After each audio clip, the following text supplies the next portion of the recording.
कुमार जानते जी, बेंगलोर से। गुरुदेव, आपके चरणों में कोटि कोटि प्रणाम। गुरुदेव, जब से आपको देखा और सुना है मेरा जीवन ही बदल गया है।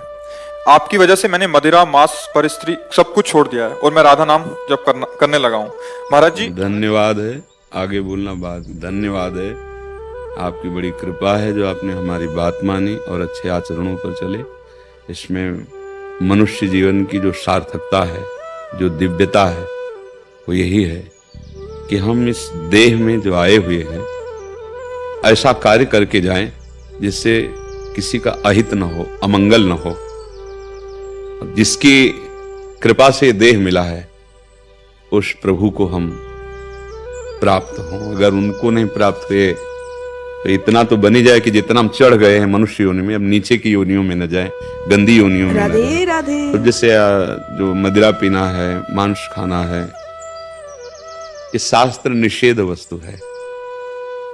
इसमें आप खुद देख लीजिए, जो करते हैं खुद देख लीजिए, प्रमाद स्थिति आती है। जो करना चाहिए वो इस भाव नहीं रहेगा, जो नहीं करना चाहिए उस भाव की बहुत प्रबलता होगी। निषेध इसीलिए किया गया है। जो दूसरे के मांस को खाना है ना बच्चा, बड़ी कृपा छोड़ दिया है। हम समझते हैं उससे बलवान हो जाएंगे या स्वास्थ्यवर्धक है। भाई नहीं, हमारे लिए नियत किया गया शास्त्र में। विविध प्रकार की सब्जियां हैं, फल हैं, अन्न हैं, वो भी जीव हैं। ऐसा नहीं कि वो जीव नहीं है। आप मूली उखाड़ के छोड़ दो, देखो सूख जाएगी। उसमें भी वही जीव है जो एक पशु में जीव है ना, ठीक वैसे उसमें गेहूं को उखाड़ के देख लीजिए, चुप फेंक दीजिए, सूख जाएगा, मर जाएगा। उसमें भी जीव है, पर वो जीव हमारे लिए निहित किया गया है। सिद्धांत है ना, वो हमारे लिए है कि आप अन्न पाओ, फल पाओ और बहुत सी भोजन सामग्री है। जो प्रकट शरीर में जैसे हमारे कोई ऐसे काटे, हमें लगता है ना ऐसे उस जीव को, ये जैसे भी मुर्गा, जो भी पशु हैं, बकरा, भैंसे, आदि पशु, ये सब जीव हैं। हाँ, जो राक्षस हैं वो अपना जाने, आप मनुष्य देह में हैं। और पुष्टता जिसे बल कहते हैं वो तुम्हारे वीर्य में होती है।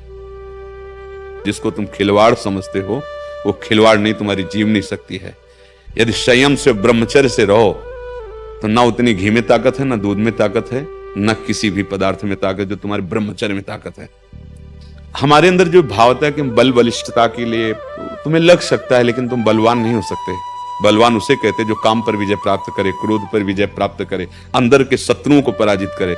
मार के दिखाओ काम को, क्रोध ना आने पावे, लोभ ना आने पावे, ये शत्रु हैं, सबको जानता है। मोह ना आने पावे, अहंकार। कृपया करके वीडियो को स्किप ना करें, वीडियो को पूरा देखें। राधे राधे। को मार के दिखाओ, उसके लिए जो बल चाहिए वो ब्रह्मचर्य में है। शुद्ध ज्ञान, शारीरिक बल भी, आध्यात्मिक बल भी, दिव्य भाव, दिव्य स्मृति, हर अंग में विशेष स्फूर्ति, आवेश आ जाए तो कुछ भी कर सकता है। वो सारा कुछ ब्रह्मचर्य में, पर वो वही रह सकता है जो संयम से चलता है, शुद्ध आहार रहता है। तो हम धन्यवाद देते हैं कि आपने शराब छोड़ा। देखो, शराब पी करके अपने घर वालों को, अपने पड़ोस वालों को या अपने आप को दुख ही में डालना है, कोई सुखी नहीं हो सकता। ये पक्की बात है।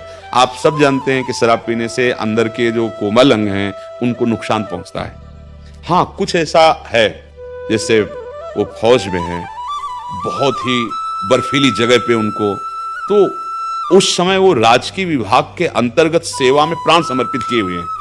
अब वहां घर थोड़ी है कि मूंग की दाल बनाओ, आज रोटी, वहां तो जो मिल रहा है जैसे, क्योंकि वो ऐसी स्वतंत्रता में थोड़ी है, वो देश की रक्षा के लिए। अब उनको कुछ भी मिले, प्राण पोषण करके देश रक्षा में लगना है। अब वहां ये नहीं देखना है कि वो क्या खा रहे हैं, वो क्या पी रहे हैं।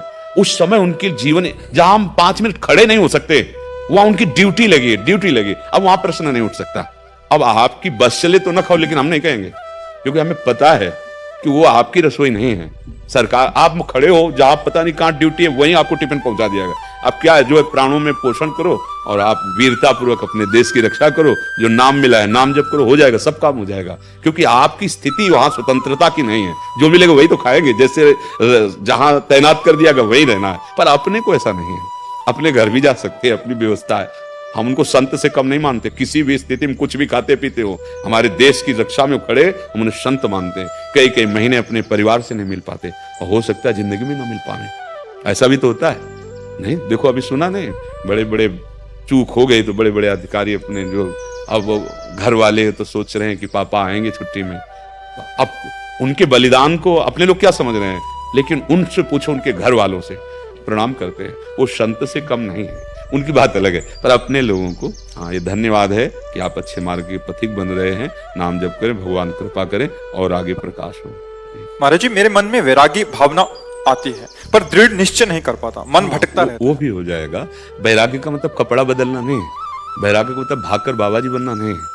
वैराग्य का मतलब जैसे आप गंदे आचरण छोड़ रहे हो ना, ऐसे ही धीरे धीरे जब और बढ़ेगा ना, तो अच्छे से अच्छे पदार्थ खाते हुए भी आप उसमें आसक्त नहीं होंगे। पत्नी पास है, घर परिवार है, संतान उत्पत्ति की क्रिया करते हुए भी आप उसमें आसक्त नहीं होंगे।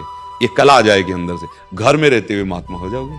और बाहर भेष बदल लिया और अंदर से गलत चिंतन चल रहा है तो फिर वो किसी काम का नहीं है, पक्की बात। वो तो नौटंकी नाटक है। नाटक में नहीं लोग बहुत बढ़िया साधु वेश बना लेते हैं, घंटा 2 घंटा के लिए वो ऐसे ही बैठते हैं। वो भगवान को ऐसा, वो सर्वज्ञ है, वो अंदर बैठे जानते हैं। वैराग्य का मतलब है संसार के किसी भी भोगों में अनासक्त नहीं, आसक्त नहीं है, अनासक्त रहकर भगवान का चिंतन कर रहा है, सारे कर्तव्य कर्म कर रहा है, माता पिता भाई परिवार पत्नी यथा योग्य सबसे, पर अंदर से वो अपने भगवान को अपना मानता है, उनकी प्रसन्नता के लिए सब कर रहा है। जैसे एक पतिव्रता स्त्री होती है जो पति से प्रेम करती है, वो पति की प्रीता के कारण सासू की भी सेवा करती, ससुर की भी सेवा करती, देवर की भी सेवा करती, आए हुए अतिथि की सेवा करती, सबसे प्रेम दर्शाती है। और उस प्रेम दर्शाने का एकमात्र लक्ष्य होता है, मेरे पति के संबंधी हैं, बस पति प्रसन्न होगा, बस। ऐसे ही हमें हमारे प्रभु स्वामी हैं और उनका दिया हुआ परिवार है, उनका दिया हुआ एक गांव है, उनका दिया हुआ प्रदेश है, उनका दिया हुआ देश है, उनका दिया हुआ विश्व है।